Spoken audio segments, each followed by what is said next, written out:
to regulators, but you haven't accepted any blame yourself. And so I find that disconcerting and disappointing. I know you're profoundly disappointed. I can assure you that your depositors are as well. Mr. Chairman, I yield back. Thank you, Senator Lummis. Senator Warnock of Georgia is recognized. Thank you, Mr. Chairman. We've seen this movie before, and we have a sense of how bad it can get.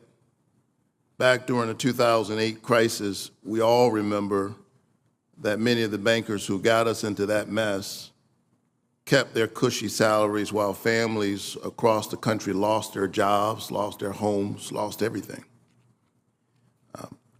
I continue to serve my church, and I work with communities where the poor and the marginalized middle-class people are held to higher standards than this. They miss a single payment, and they're slammed with overdraft fees, something I've addressed time and time again on this committee, or they have threats of having their car repossessed, their lives turned upside down, missing one payment.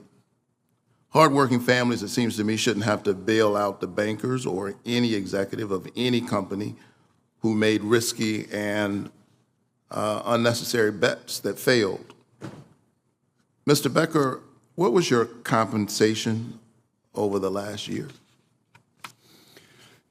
Senator, as of our proxy for 2022, my compensation that was listed there was, I think, $9.9 million. Okay, so close to $10 million, somewhere in that ballpark. If I could clarify one point, Senator, 70% of that is tied to long-term compensation.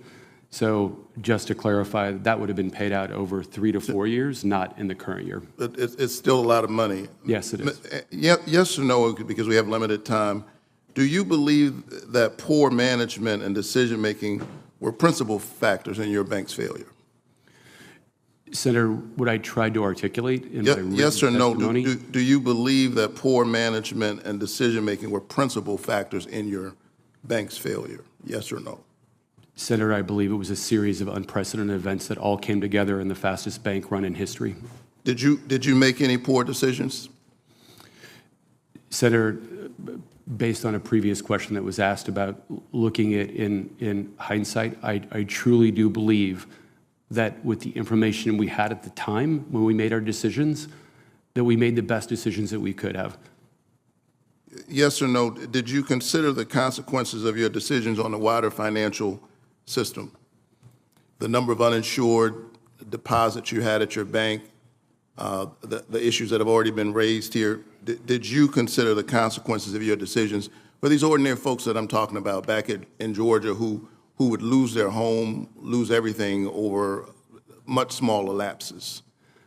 Who are just trying to hold it together. They don't have the high class problem of $10 million over a few years. Did you consider them when you were making your decisions? Senator, the uninsured depositors that you mentioned, that has been consistent at SVB for as long as I've been involved in the organization. Do you think it's fair for small businesses and families to face additional burdens as a result of your failures? Senator, as I mentioned, I'm sorry for any impact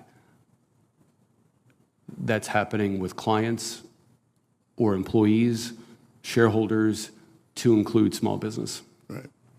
So I understand that the board sets your pay, but you still hold responsibility here. I've heard your answer to my colleagues this morning that you will comply with regulations and legal enforcement if forced to return compensation.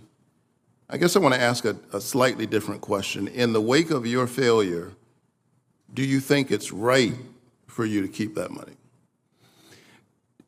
Senator, the vast majority of my compensation was in stock, and I held 5 times that level. It was required by my board of directors because I so believed in the institution.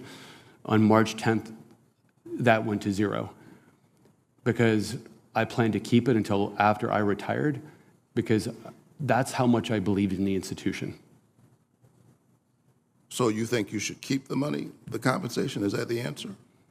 Senator, the point I'm making is that I have been impacted by the stock and on March 10th when the stock went to zero.